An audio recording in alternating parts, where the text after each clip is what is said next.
This is the Ielts listening test. You will hear a number of different recordings and you will have to answer questions on what you hear. There will be time for you to read the instructions and questions, and you will have a chance to check your work. All the recordings will be played once only. The test is in 4 parts. At the end of the test, you will be given 10 minutes to transfer your answers to the answer sheet. Now turn to Part 1.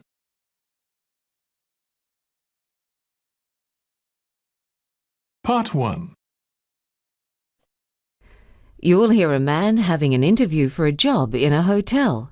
First, you have some time to look at questions 1 to 4.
Now listen and answer questions 1 to 4.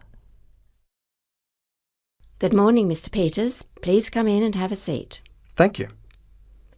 My name's Gloria McKell. I'm the personnel manager here. Now, before we start the job interview, I just need to get a couple of details from you. Sure. Now, first of all, I'd just like to confirm I have the correct details. Your name is George Peters, isn't it? Yes. And your contact phone number is 0438 637 935? That's right. We have vacancies for a couple of positions in our hotel at the moment. Which position are you interested in applying for? Room service. Room service, right.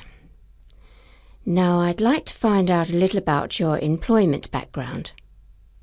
Have you worked in a hotel before, or have you been employed in any capacity in the hospitality industry? I've never actually worked in a hotel, but I've been a waiter in a couple of different places. Oh, good. I'm sure that experience will come in handy. Also, at the moment, I'm doing a course. Oh, what are you doing? I'm studying tourism management. I'm in the 2nd year of a 3-year course. That's good to hear. Oh, by the way, we have quite a few international guests staying here. Do you speak any foreign languages? I did French at high school, and I'm studying Korean as part of my diploma course. And how well do you speak those languages? Well, I can have a simple conversation in French, but my Korean's still fairly basic, though I think it'd come in handy with room service. Good. Before you hear the rest of the conversation, you have some time to look at questions 5 to 10.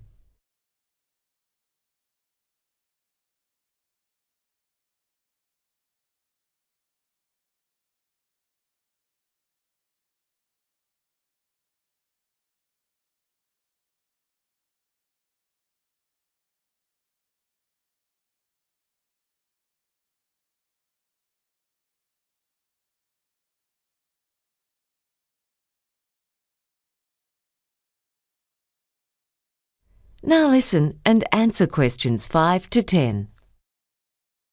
Well, I've asked you a number of questions. Now, I wonder if there's anything you'd like to know about the position or about the hotel. Could you tell me what the duties are of doing room service?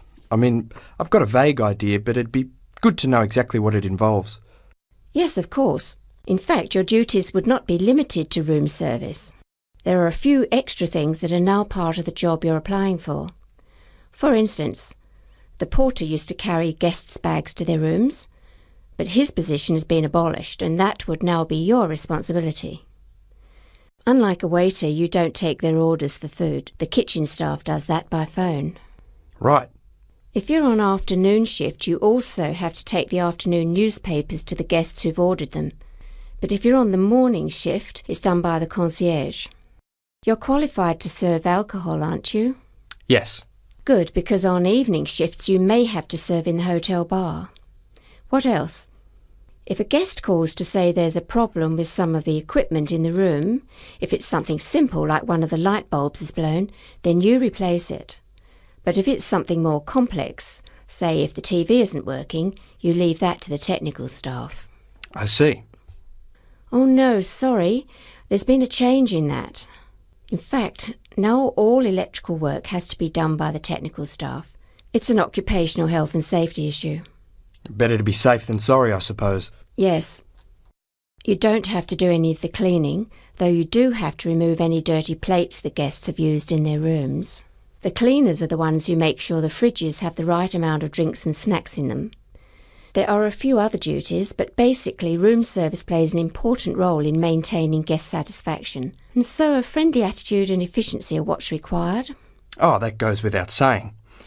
And could I ask about the pay and conditions? Of course. The pay is $20 per hour and $25 per hour between 10 p.m. and 6 a.m, as well as on Sundays. Right. And what's provided by the hotel? For instance, I suppose there's a uniform to wear? Yes, the hotel provides the jacket and trousers. However, you'd be responsible for doing your own laundry. Uh-huh. Oh, yeah. What about transport? Like, if we finish a shift around midnight, does the hotel pay for taxi fares to get back home? We used to do that, but now instead we allow staff to park for free on the premises. It can be very hard finding a parking space on the street around this area. Yeah, I had trouble getting a spot when I came here today. Yes, it's a busy area. I might just add that we pride ourselves on having a well-trained staff, so it's a good thing that you're doing your diploma. Yes, it's been a very interesting course so far. Good. Oh, one other thing, we also pay for medical insurance for all our employees as an extra incentive for working with us. Oh, that's good. And until recently, we provided 1 meal per shift as well, but that's been discontinued. Right. Well, I think that's all then. I'll give you a call later in the week and we can talk further. Uh-huh. Well, thank you very much.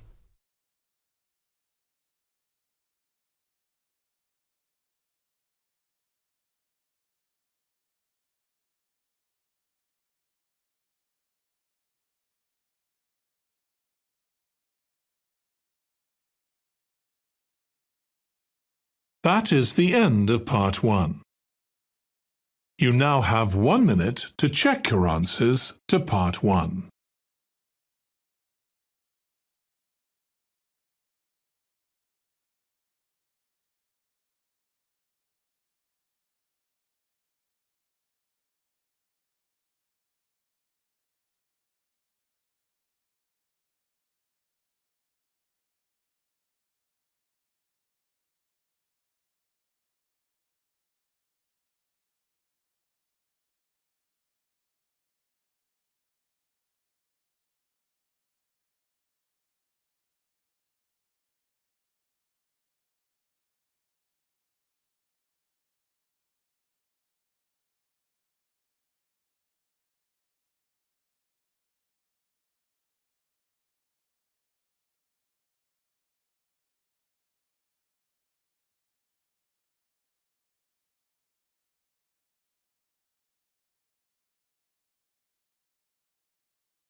Part 2.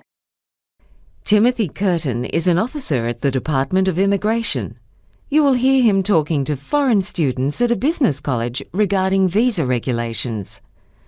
First, you have some time to look at questions 11 and 12.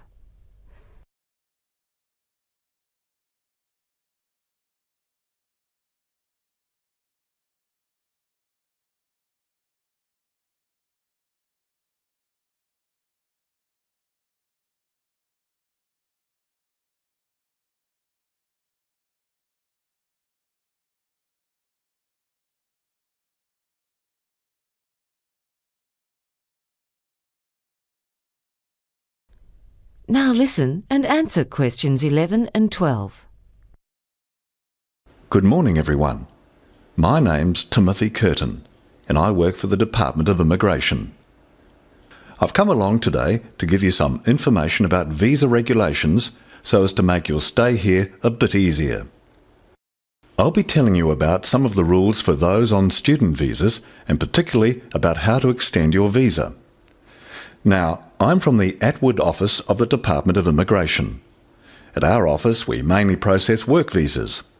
However, in the office where I used to work, I dealt mainly with student visas, which is why I was chosen to speak to you today.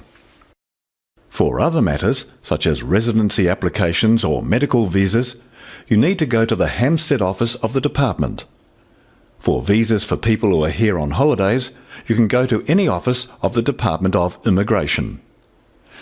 As you would know, there are certain conditions for people who hold student visas. For instance, if you move, you have to tell your college. The college then has to inform the department by mail, giving both your old and new address. You can change the college where you study, but you have to let the department know that you've enrolled with a new college. You're also allowed to work, but remember that the maximum you can work is 15 hours per week, because you're here as full-time students, so your main focus has to be on studies. You can also take up to 3 weeks holidays between courses. If your marital status changes, you have to inform the department and provide us with a copy of the marriage certificate within a month of the wedding. Before you hear the rest of the talk, you have some time to look at questions 13 to 20.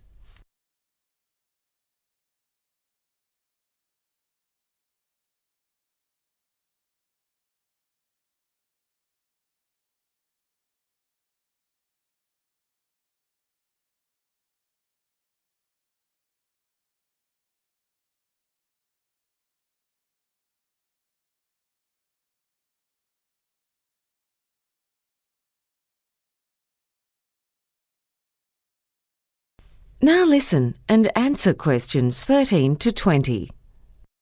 What I'd like to do now is go through the steps you have to follow when you want to extend your student visa, because a lot of students have to do that at some point while they're in this country. The first thing you have to do if you want to extend your visa is to pay for the next course you're planning to take. As you know, all courses have to be paid in advance. The course itself has to be of at least 4 months' duration, and you are advised to submit your visa application at least 2 months before the course is due to commence if possible. You need to keep a copy of the receipt of payment and send us the original. We advise that with all the documents you send us, that you keep photocopies for yourself, just in case any go missing. You'll also have to get a letter from the college you've been attending, which states your attendance record at that college. You already know that one of the requirements of a student visa is that you turn up to a minimum of 75% of your classes. If you've been absent for more than 25% of classes, you'll have to provide medical certificates stating that you were ill and unable to attend classes on those days. You then need to fill in a form to extend your student visa. That's Form 726C. You can obtain one by visiting any branch of our department, or else you can access it on the internet. At the end of my talk, I'll be handing out a brochure that gives our website address, as well as the addresses of department offices throughout the country. On top of that, you'll also need to be able to show that you have the means to support yourself while in this country. It's been estimated that the average student needs $15,000 a year to live on. And for that reason, you'll need to prove that you've got at least $6,000 in a bank account. It's got to be a bank account in this country, so $10,000 in a foreign account is of no use. Of course, your passport has to be still valid. And what else? Ah, yes. Then you'll need 3 passport photos. Make sure they are fairly recent photos. You then take all these documents and the form down to the immigration office, along with your passport. As you can see, there's quite a lot to do, so don't leave it till the last minute. You've got to lodge your application, along with all the documents, at least 3 weeks before the old visa expires.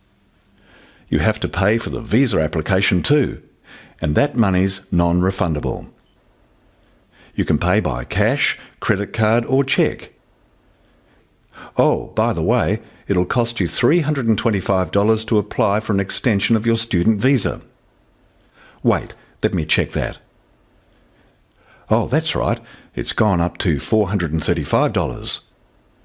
Then it'll take about a week to process your application. But we also have to make allowances for weekends and public holidays, and at times we have heavy workloads, so it may take as long as 12 working days before you get a reply. You might hear from us before that, but don't contact us before that period of time has passed. There may be a few things we need to ask you about before granting a visa, so there's a chance you'll be invited to an interview just so that we can check up on anything. But we'll let you know if we think that's necessary. Don't worry, if you can't remember all these things I've been talking about, they're all on Form 726C. Well, I think that's about enough from me. Now, do any of you have any questions?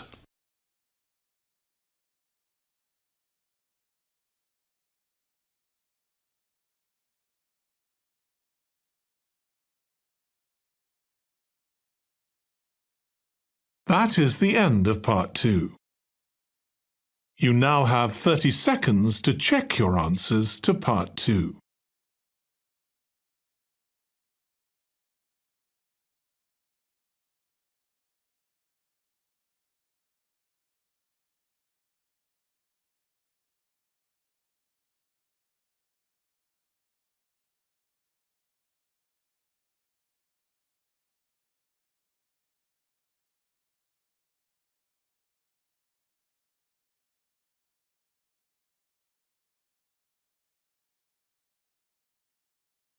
Part 3.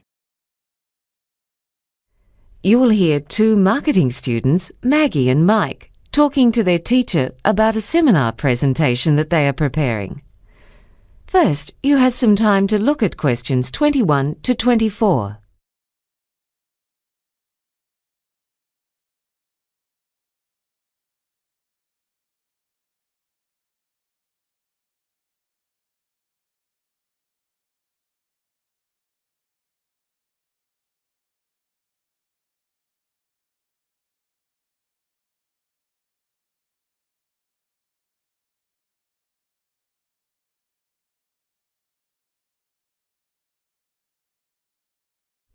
Now listen and answer questions 21 to 24. So, you two are going to give a presentation next week about the beauty industry, aren't you? Yeah, we've divided it into 2 sections. First we'll be looking at the place of the beauty industry in the economy. Yeah, and then we were going to look at what drives it, as well as some recent trends. That sounds like a good way of doing it. OK, Mike, how are you going to be starting off? Well, first we were amazed at the size of the industry. It's measured in billions, not millions. It's worth $160 billion a year globally. That figure includes products for hair care. They're worth $38 billion alone. Then there's makeup and perfume. I think that's $15 billion. Plus cosmetic surgery, skincare products, diet pills and health clubs. In America, more money is spent on beauty than on education. Really? Yeah. The profits of the leading company in the industry have been growing by 14% a year for the last 13 years. And the industry as a whole has been growing at a rate of 7% a year. In India, sales of anti-aging creams are growing by 40% a year. And you know the Avon ladies?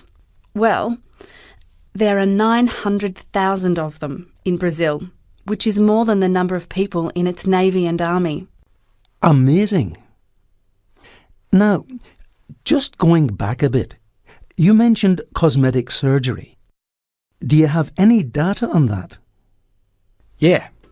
It's worth $20 billion a year now, and the number of procedures they do in the US has jumped by more than 220% since 1997. Botox injections to remove wrinkles are the main thing done these days, but nose jobs and fat removal are still very common. And there's been a real boom in teeth whitening. Also, because the cost of cosmetic surgery has really come down, a lot more people can afford it now. And do you know much about the history of the industry? Well, the modern beauty industry really started up about 100 years ago. When photography became widespread, it became much easier for the public to see idealised standards of beauty, and people wanted to buy the products to make themselves look like the models they saw in magazines. By the middle of the century, scientific advances led to changes in the ingredients used in many cosmetics, which made them more affordable, and packaging made them more attractive. Before you hear the rest of the conversation, you have some time to look at questions 25 to 30.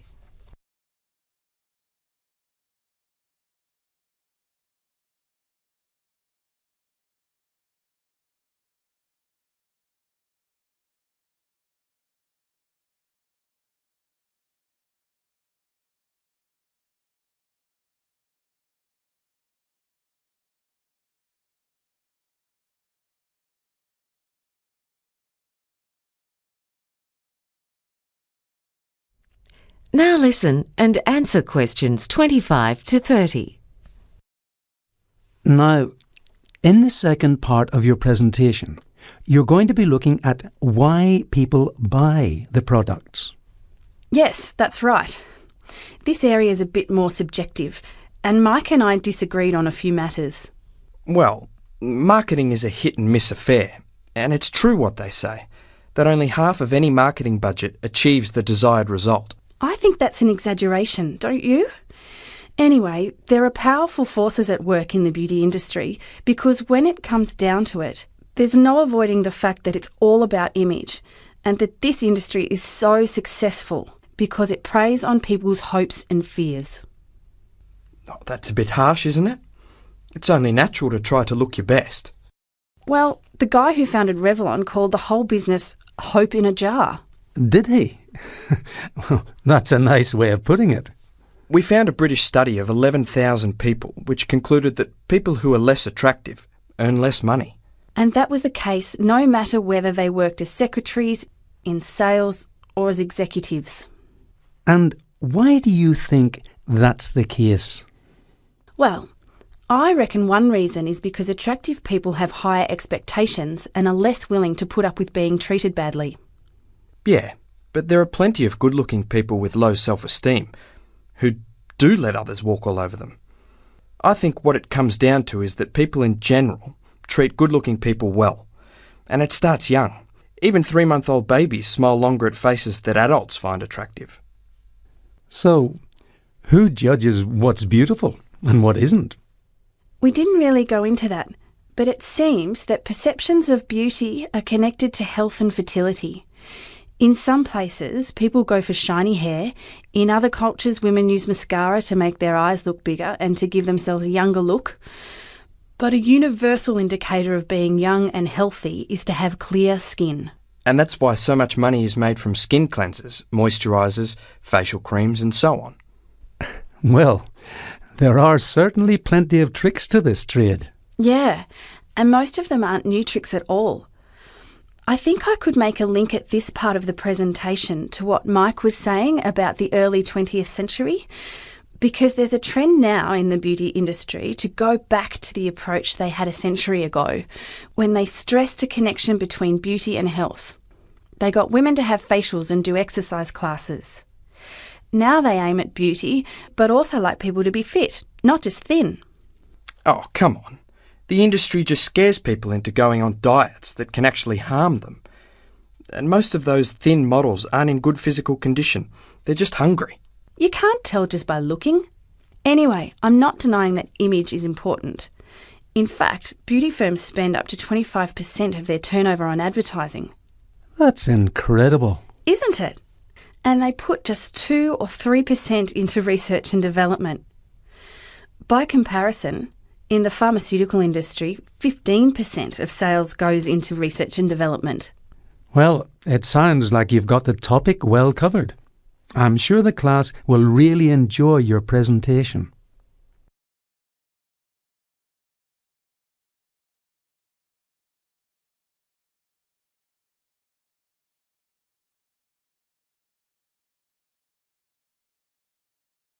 That is the end of part 3. You now have 30 seconds to check your answers to part 3.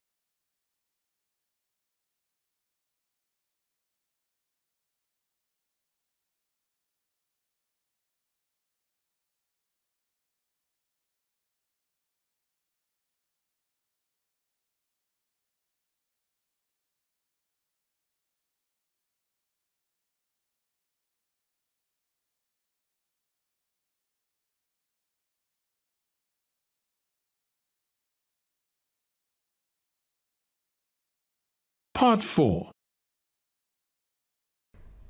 You will hear a talk by an archaeological scientist on her latest research. First, you had some time to look at questions 31 to 40.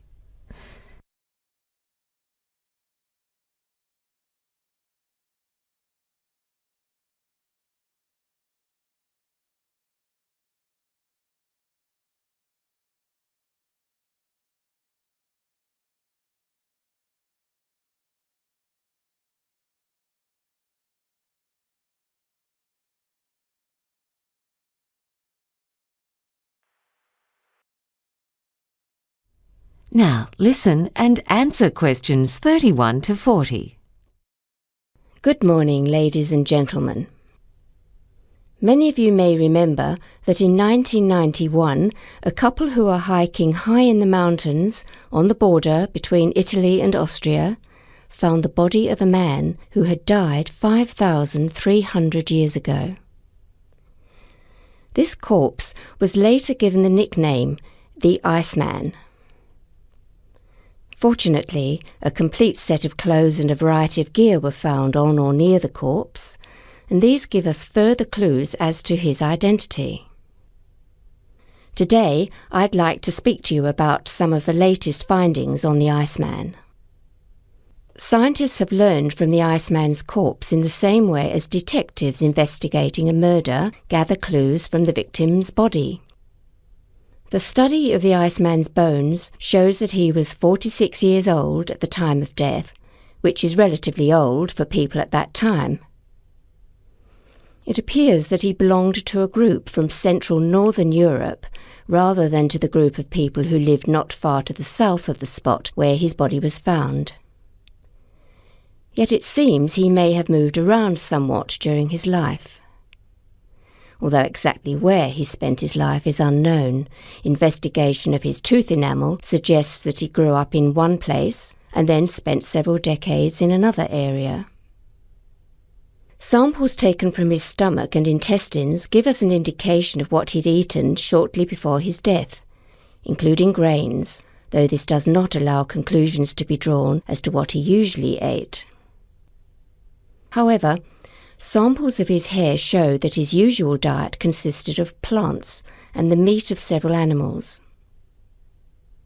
Living in a time long before the development of modern medicine, the tattoos on his back may indicate acupuncture points, yet on the other hand they could simply be a form of body decoration. It seems that he was not in a good state of health in the last 6 months of his life. There are 3 lines, known as Bowes lines, on the single fingernail that was found. These lines occur if the nail stops growing due to illness and then starts growing again. It was initially assumed that he died of the cold in autumn because of the presence of a piece of fruit that ripens in late summer. Yet there is now strong botanical evidence that he died in spring. This is because pollen of the hop hornbeam tree was found in his intestines, and that small tree blooms only in late spring. So he may have breathed some in or drunk some water containing the pollen shortly before his death.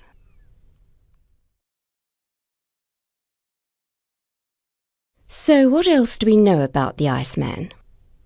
He ate a primitive form of wheat which was baked into bread on an open fire. Although leaves of moss were found in his intestines, it appears that moss was not part of his diet, but had probably entered his mouth by accident. In those days, the local people had no paper bags or plastic wrapping, and so used moss to pack food in. Moss was a very versatile plant with different varieties that grew far to the north, being used by the Vikings as toilet paper.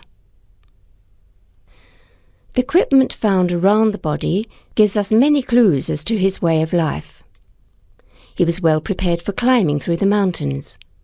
He had a jacket made from deer hide and goat hide, and a pair of shoes made from the skin of both goat and bear, and then insulated with plant material. Over the top of it all, he was wearing a cape made from grass and bast, which is made from bark. This could give us a clue as to his occupation. In fact, this cape resembles capes still worn by shepherds in the Balkans, and the site where he was found is near an area where shepherds traditionally take their flocks in summer. Yet the theory that he was a shepherd has little else to support it. It's been proposed that he was a hunter, due to the fact that he was carrying a bow and some arrows. Some earlier ideas that he was a warrior or a trader of flint have been abandoned for lack of any supporting material. The Iceman was found lying on a large rock, and so it was believed initially that he had fallen asleep on the rock and then died. However, the consensus now is that he died nearby and then floated into that position during periods when the ice thawed. There are several indicators for this. First, the awkward position of his left arm. Second, the position of his right hand, which was stuck under another rock. Third, the missing outer layer of skin. And the fact that some of his belongings were a few metres from the body.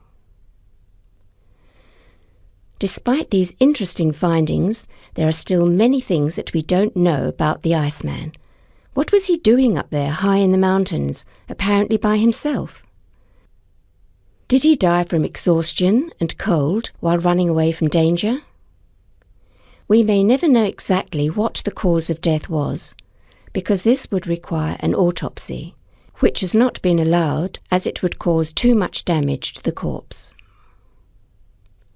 When the body was first removed, it was thought to be that of a missing mountain climber, and a number of people disturbed the site, wrecking a good part of the evidence in the process. But hopefully, with further research, we will be able to solve some of the mysteries that still surround the Iceman, who's already taught us so much about the way of life at that time.